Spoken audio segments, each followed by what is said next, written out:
dentro de un momentito vamos a disfrutar de este gran artista nuestro, esta leyenda, nuestro querido Fernando Villalona y el maestro de maestros, Manuel Tejada, acompañándolo. Vamos a conversar con ellos. Pero ahora con Alfredo Vargas Cava, que ustedes quizás ese nombre no les suena. Alfredo, a nosotros nos gusta reconocer a dominicanos que han hecho una labor importante por República Dominicana desde el extranjero. Alfredo Vargas Cava lleva toda su vida prácticamente desde la adolescencia fuera de nuestro país. Se fue a estudiar en los Estados Unidos, luego a Europa, estudió lingüística y habla 10 idiomas y actualmente es el intérprete oficial de la Suprema Corte de Justicia del estado de Texas, un dominicano que además fue de los principales responsables de que los europeos viajaran a República Dominicana. Bienvenido, don Alfredo. Gracias por estar con nosotros. Muchas gracias, María Cela. Recuerdo que la primera vez que te vi, supe de ti, fue cuando tú fuiste a Miss Mundo a Londres. Ay, ay, ay, ay, ay. Ya eso. Hace 41 y 2, qué sé yo. 41 años ya. Don Alfredo, saber a través de Elis Pérez, que fue quien me habló de usted, de la importancia y el papel que usted jugó en un momento determinado para la República Dominicana, para que Europa y los europeos conocieran nuestro país.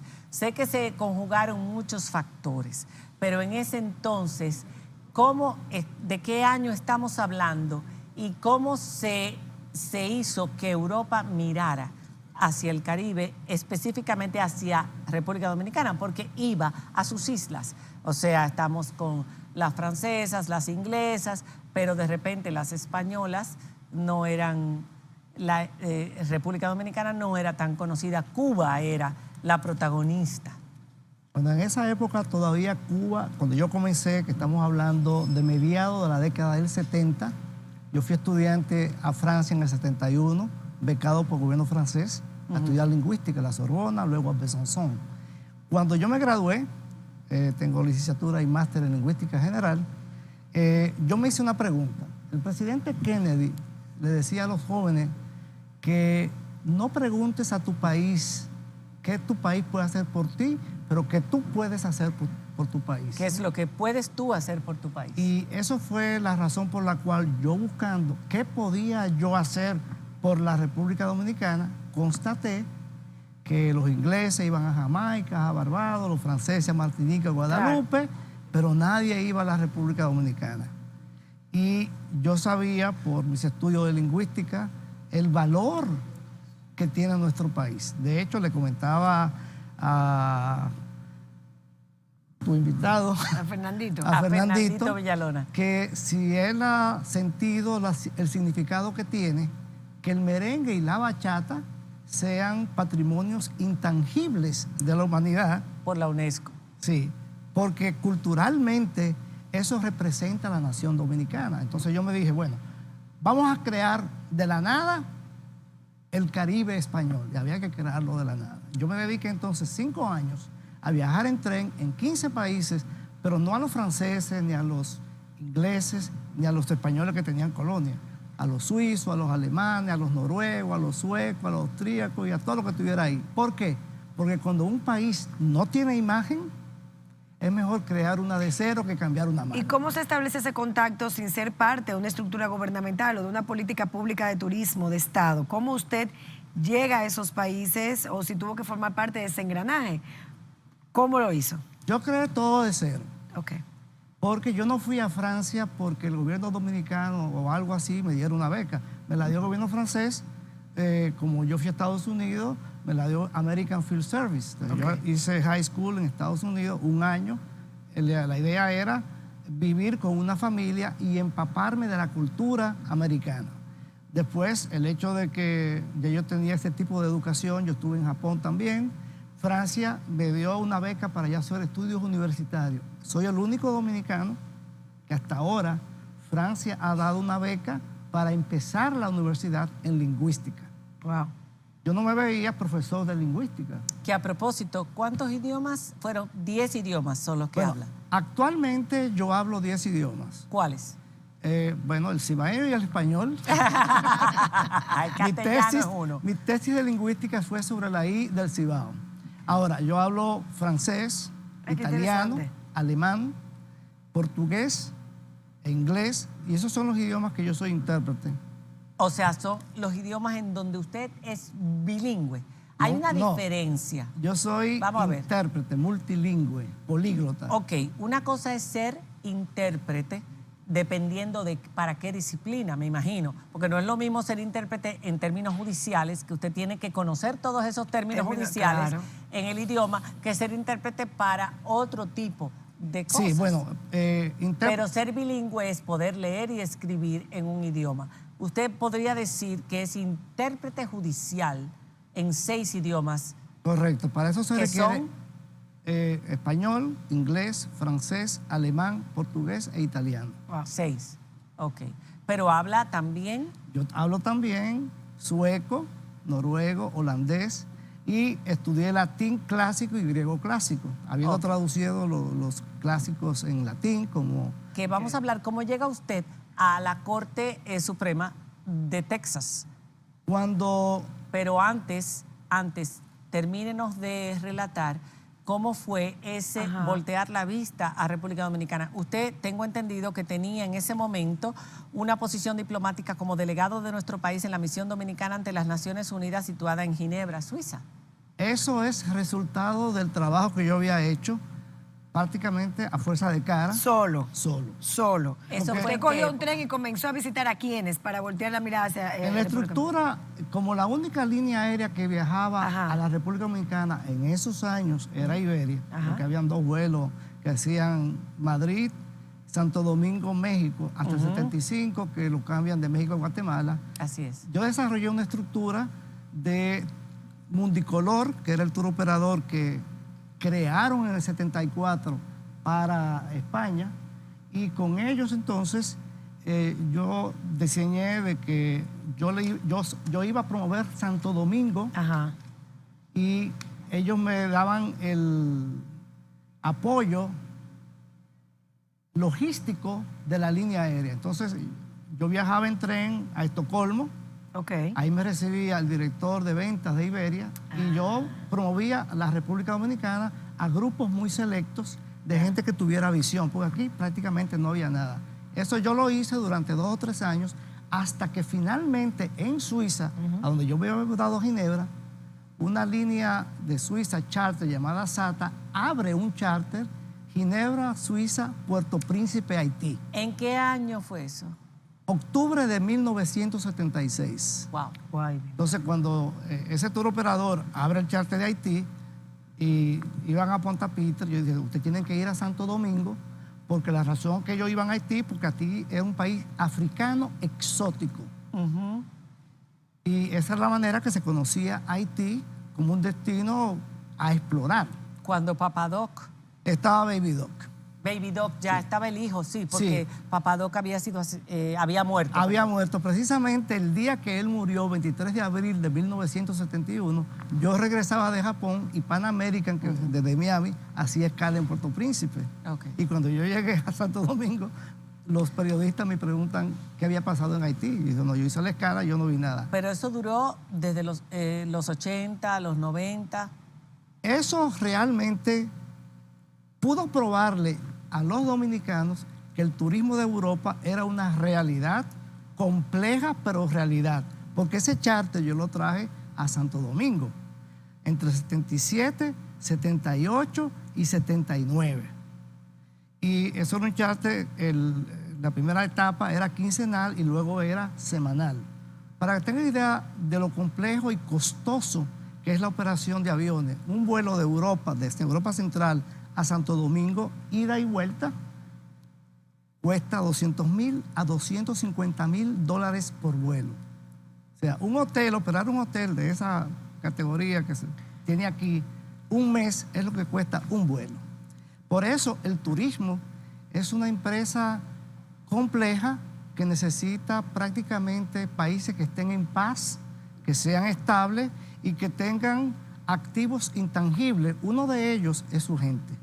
Nosotros somos un país cuya historia está mal contada, porque aquí somos la síntesis de todas las culturas que en el Nuevo Mundo se encontraron, los españoles, los taínos y las taínas, y los poquitos africanos que vinieron. Fue el momento entonces donde Santo Domingo, durante más o menos 50 años, se convierte en el punto de enlace de la conquista de América al estilo español. Luego lo abandonan a favor de Cuba a partir de 1560, cuando transfieren la logística de los galeones de Santo Domingo a La Habana. Por eso, cuando Francis Drake llega en 1586 a buscar la riqueza de ese Santo Domingo, no encuentra nada. No encuentra. Eso lleva a que la gente que vivía en las costas, que era el Caribe, la que construyó Obando, se fuera a México, a Perú. Pero la gente del interior, eso de que aquí tú eres del interior, eso data del siglo XVI. Esa expresión. Sí, porque el interior era el Cibao. Era el Cibao. Poca gente sabe que Santo Tomás de Jánico, en la sierra, lo fundó Colón. Que eso es Jánico en San José de las Matas. Sí, toda esa sierra, porque había mucho oro fluvial. Esperanza, allá en la línea, Sabaneta por ahí, fundada por Colón. La Vega, fundada por Colón. Santiago, fundado por Colón. Y hasta hace 100 años, un santiaguero, un cibaeño que quería venir a la capital, era mejor que vaya a Sánchez, le diera la vuelta a la isla. ¿Qué va a Sánchez y de Sánchez aquí? Porque la carretera la construyeron los americanos en 1922. En la segunda intervención. Esa especialidad en conocer nuestra historia desde el mismo nacimiento de Quisqueya, vamos a decirlo así, la colonización y todo lo demás, la fue adquiriendo usted con los años. Ha escrito artículos muy interesantes, se ha especializado en el tema. Y en uno de ellos decía, cuando se funda Haití en el 1804, más del 60% había nacido en África y ninguno fue inmigrante ni colono. Eran de diferentes etnias. Por ende, sabemos que tenían diferencias de cultura, de idioma, incluso más allá de todo eso, como las siguen teniendo en la misma África. Por eso no les importó arrasar y quemar la isla.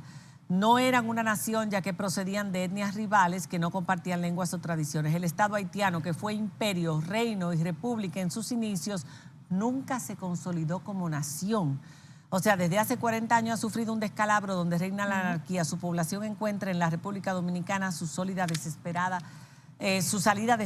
a la supervivencia. Usted dice que nunca Haití, a pesar de ser la primera república, de la primera república donde se libertaron los esclavos del Nuevo Mundo, nunca fue una nación. Le voy a explicar. Actualmente, si usted no define lo que es un territorio, un estado y una nación, eso le iba a preguntar. No puede darse cuenta que no es lo mismo ser un imperio que ser la marca, el lugar donde un marqués gobierna, como un ducado, donde manda un duque, y un condado donde manda un conde. Nosotros somos fronteras imperiales, desde la época del siglo XVI hasta el momento actual. Es porque donde coinciden el imperio en aquella época español y el imperio británico y el imperio francés. Por eso que las Antillas es la única zona donde las islitas la hay de distintos países, de distintas culturas y eso, mientras que toda América Latina básicamente es hispánica, excepto Brasil, que es lusitana, o sea, que habla portugués. Entonces tenemos América del Norte, que habla español. La historia, como dice nuestro amigo Iván Gatón, hay que comprenderla en milenios. Entonces, la nación dominicana hace 500 años comenzó en el Cibao, cuya primera inmigración de colonos fue entre 1494 y 1509. Pero la situación que vivimos hoy con relación a Haití, la que vive Haití desde hace tantos años ya, desde que yo me acuerdo, desde que nací con Papa Doc y después Baby Doc y después todos los sucesivos gobiernos, los golpes de Estado, la crueldad, hasta lo que tenemos hoy día, es algo que no tiene remedio. Por supuesto que tiene remedio, pero hay que tener la premisa correcta para usted tener la conclusión correcta. ¿Cuál es esa? Primero, Haití nunca tuvo la oportunidad de verse como un conglomerado de esclavos africanos que no tenían ni la misma lengua, ni la misma religión, ni la misma costumbre y las mismas tradiciones. Porque, de hecho... Venían de culturas distintas de Pero ya diferentes eso puntos de cambió. África. Pero ya o eso sea, no cambió. hubo una cohesión social. Todos hablan creol. Pero no No. hubo una cohesión social en su fundación. Y eso se transmitió entonces. Le voy a explicar. Pero hay rasgos distintivos ya entre todos los ciudadanos haitianos al pasar del tiempo. Pero hubo algo que está por escrito en la Constitución haitiana de 1804. Se constituyó en una república de negros. Duarte puso en el escudo dominicano: conoceréis la verdad y la verdad os hará libre. Sí. ¿En qué se basa que ser esclavo era por ser negro? Se basa en una ley que se llama Código Negro de marzo de 1685, donde Francia decreta que los esclavos que ellos compraban en África, que habían sido hechos esclavos por otros africanos igual de negros, en sus colonias americanas eran esclavos por ser negros. Y ahí ponen con lujo de detalle cuántos gramos de sangre tú tenías que tener entre blanco y negro para ser ciudadano o ser bestia de carga. Esa fue la riqueza de la colonia francesa llamada Saint-Domingue, producto del abandono que España le hizo a nuestra isla, En España, y a cambio de Cataluña le ceden Saint-Domingue a Francia, que es el famoso Tratado de Ryswick de 1697. Y aquí yo quisiera aclarar, el territorio de esta isla ha tenido muchos soberanos, muchos imperios. El Estado República Dominicana surge como Estado, no la nación dominicana, liberándose del imperio de Haití.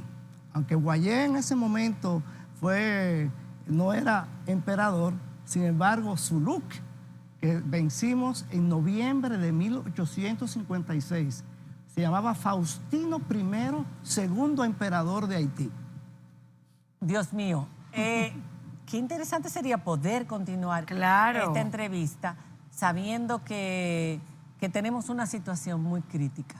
¿Usted le ve salida rápidamente? Bueno, en los últimos 5 o 6 años yo he trabajado en Estados Unidos y Francia, yo vivo en los dos países, con la diáspora haitiana, la diáspora intelectual. Ajá. La diáspora, que son estimados 3 millones de haitianos que viven en el extranjero, Ajá. pero la diáspora intelectual no tiene ningún tipo de participación política en el modelo de Estado que tiene Haití. Ajá. Entonces, el modelo de Estado que tiene Haití no conlleva a 3 cosas: consenso, diálogo y compromiso. Exacto. Ese modelo de Estado es el de Suiza. ¿Cómo se puede cambiar? Se puede cambiar primero convenciendo a la gente que tiene que hablar. Haití no conoce una solución política desde que se fundaron como Estado por una rebelión de los blancos y los negros contra los franceses. ¿Pero usted cree que con una fuerza multipaís dirigida o liderada por Kenia ahora, Sí, por ejemplo, sí, yo estoy de acuerdo. podría? Pueden traer la MINUSTAH como ya hicieron la prueba. Eso fue No, un la desastre. MINUSTAH no resuelve nada. El problema es enseñar a los haitianos que tienen que llegar a compromisos, diálogos y consenso, porque son etnias diferentes. El que habla en creol nada más representa como si a todos los dominicanos lo pusieran a hablar cibaeño. Pero es que aquí somos también de ascendencia española, africana, tenemos Pero hay gente de todos los países, árabe, turco, libanés. Hay una diferencia. Nosotros pasamos 300 años aislados en una isla donde aprendimos a dialogar, a tener consensos y a tener ¿Y compromisos. quién dirigió ese proceso? Y en los ese haitianos momento? no. Haití no ha logrado eso. Es como, porque Haití se basó en una mentira. Los esclavos no son esclavos por ser negro o blanco. Nosotros somos la prueba. La República Dominicana tiene 75 a 80% de su población, una mezcla de blanco y negro, Totalmente. de 25 generaciones y 5 siglos. Bueno, yo creo que yo voy a tener que Qué parar esto aquí interesante esto, y sí. repetirlo el próximo miércoles para que él continúe con esta historia. Ustedes me dirán en internet, a través de Instagram o de Twitter, si les interesa seguir escuchando a nuestro invitado en el día de hoy, Muy porque lo que interesante. estamos aprendiendo con su disertación, porque es más que una entrevista, es mucho. Bueno, tendrá que ser virtual porque yo tenía 5 años no venía al país. Yo el jueves salgo para Bogotá. Sí, pero el miércoles de la noche está aquí. Vamos a ver. Ok, muchísimas gracias por haber estado con nosotros y gracias por esta charla. En un momentito tenemos con nosotros a Fernando Villalona y al maestro Manuel Tejada. Ya volvemos.